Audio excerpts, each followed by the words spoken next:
تخيل معايا، مش تخيل بعيد، تخيل بيت مصري عادي. أب بيصحى بدري، أم بتجري بين شغل وبيت، عيال في مدارس، والفلوس مهما اشتغلنا بتخلص قبل آخر الشهر. في الأول كان فيه قرض صغير، نعمل حاجة في البيت، نستر، وبعدين قرض تاني، نعدي الأزمة، وبعدين الشهر بقى ماشي بس بالعافية، والحياة بدل ما تهدى بتبقى أتقل. وفجأة في يوم من الأيام الأسرة تقول مش هندفع كاش، هنبيع حاجة. أول حاجة الذهب، بعد شوية جهاز، بعد شوية قطعة أرض لو فيه، وبعدين الكلمة اللي بتوجع: طب نبيع الشقة. وهنا بيطلع السؤال اللي بيطلع في أي بيت: هو احنا وصلنا لكده ازاي؟ واللي استلفناه راح فين؟ ده بالضبط قلب النقاش اللي الناس بتسمعه دلوقتي عن الديون الخارجية. ناس بتقول مش مهم الرقم، المهم نعدي. وناس تانية بتقول طيب واحنا بندفع احنا أخدنا ايه؟ احنا مش داخلين نزايد على حد، ولا داخلين نخون حد، احنا داخلين نفهم، لأن احنا من الناس، احنا اللي بنحس بسعر الأكل وبالغاز وبالكهرباء وبالمدارس وبالمواصلات. فالنهاردة هنفهمها كاقتصاديين، بس بلغتنا وبهدوء وبنفس عدة بسيطة جدا، 3 مصطلحات وموديل واحد، علشان ما نتوهش في زحمة الأرقام. 1.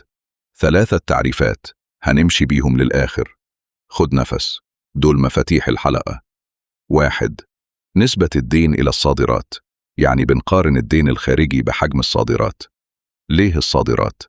لأن الصادرات من أهم الطرق اللي بتدخل للبلد دولار حقيقي. مثال بسيط: لو بيت دخله بالجنيه لكن عليه قسط بالدولار، يبقى لازم يعرف أنا بجيب الدولار ده منين. الدولار هنا استلافنا صادرات وسياحة وتحويلات إلى آخره. بس الصادرات بالذات مؤشر نظيف لأنه إنتاج وبيع. 2. فوائد الدين إلى الصادرات. ده سؤال: قد إيه من الدولار اللي داخل رايح للفوائد؟ مش أصل الدين، الفوائد بس. مثال: تخيل مرتبك بيكفيك، بس كل شهر الفوائد بتاخد جزء أكبر. انت لسه واقف بس بتتحكرك بالعافية، وده بيقلل قدرتك تصرف على البيت. بالضبط كده على مستوى دولة، لما الفوائد تعلى المساحة بتضيق. 3. الاستحقاق المتبقي. ده أهم كلمة في الحلقة كلها، لأن دي الفاتورة القريبة. يعني كام من الدين قرب يدفع قريب، حتى لو كان زمان طويل الأجل. مثال: قرض كان على 10 سنين بس فاضل سنة واحدة، بالنسبة لك دلوقتي ده بقى خطر قصير لأن ميعاده قرب. تمام، 3 مفاتيح ونخلي عقلنا ماسك فيهم. 2. راحت فين الفلوس؟ سؤالين مش سؤال واحد. لما حد يسأل راحت فين الديون، هو غالبا بيسأل سؤالين: 1. اتصرفوا في ايه؟ 2. واللي اتصرف رجع ايه؟ ممكن دولة تستلف وتعمل طرق وكهرباء وموانئ ومشاريع، ده ممكن يبقى مفيد لو بيطلع منه عائد واضح. بس الدين الخارجي ليه قسوة معينة، هو عايز يتسدد بدولار أو عملة صعبة، يعني لازم في الآخر يكون فيه مصادر بتجيب دولار تقدر تسدد. وده بيخلينا نقول القاعدة اللي بنقيس عليها أي نقاش: الدين الخارجي مش مجرد رقم، ده التزام بالدولار، فلازم يكون ليه طريق واضح يجيب دولار. 3. ليه الرقم ممكن يضحك علينا؟ ممكن تسمع الدين الخارجي قل شوية، كويس، بس هل ده معناه إن الضغط قل؟ مش دايما. ليه؟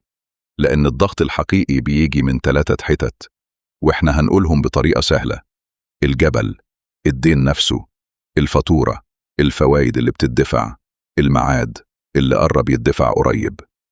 ممكن الجبل يقل شوية بس الفاتورة تعلى، أو الميعاد يقرب، فتلاقي الضغط الحقيقي زاد مش قل. وده بيحصل في حياتنا كلنا. مرتبك ممكن يزيد بس الأسعار تزيد أسرع، فتكون على الورق أحسن، في البيت أسوأ. علشان كده لازم موديل. 4. الموديل: قس، قارن، اختبر. الضغط صحح، قس، نقيس الدين كام، ونقيس كام منه قرب ميعاده. قارن، نقارن الدين وتكلفته مقابل قدرة البلد على جلب الدولار. وأقرب مقارنة الصادرات. اختبر الضغط، نسأل لو حصلت صدمة، لو التصدير اتعطل، لو الأسعار العالمية اتغيرت، لو الفوايد فضلت عالية، هل عندك مساحة؟ صحح. التصحيح مش شعار، التصحيح يعني تزود مصادر الدولار، تقلل المخاطر القريبة، وتوجه الإنفاق لحاجات ليها مردود.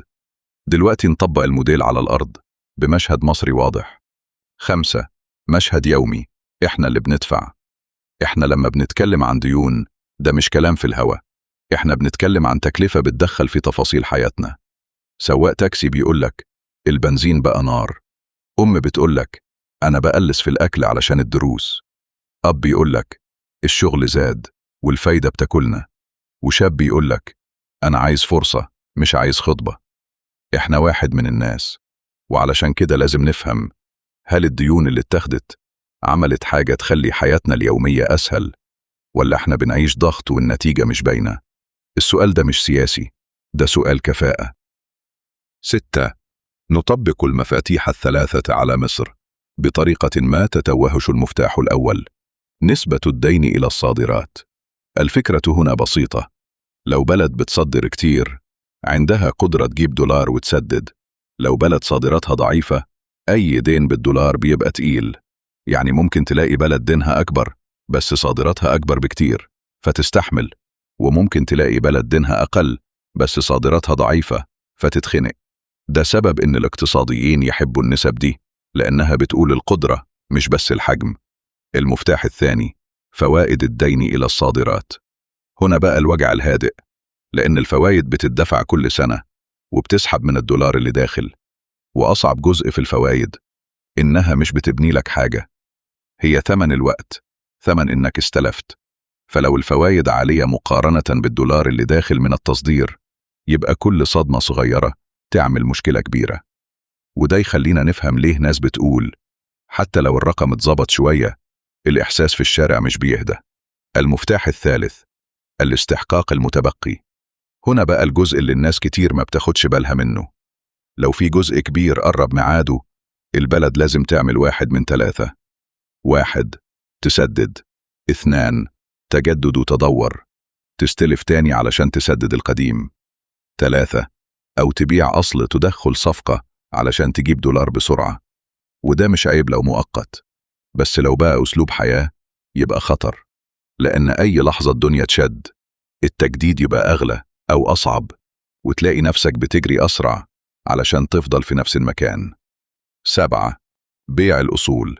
هل ده استثمار ولا تسديد؟ خلينا نكون صريحين وبهدوء. بيع الأصول ممكن يبقى حل طوارئ، أو إصلاح ميزانية، أو شراكة استثمار فعلا لو جاب تشغيل ودخل متكرر. بس السؤال اللي لازم نسأله كمواطنين مش بهجوم بس بحق: هل اللي بيحصل مرة واحدة علشان نعدي سنة، ولا بيعمل دخل دولاري يتكرر كل سنة؟ الفرق بين الاتنين هو الفرق بين أنا ببيع الذهب علشان أسدد، وبين أنا ببيع حاجة وافتح مشروع يطلع دخل ثابت. لو مفيش دخل ثابت يبقى بعد بيع الذهب هنبيع إيه؟ 8. نقطة حساسة: التنمية ولا احنا مش شايفينها؟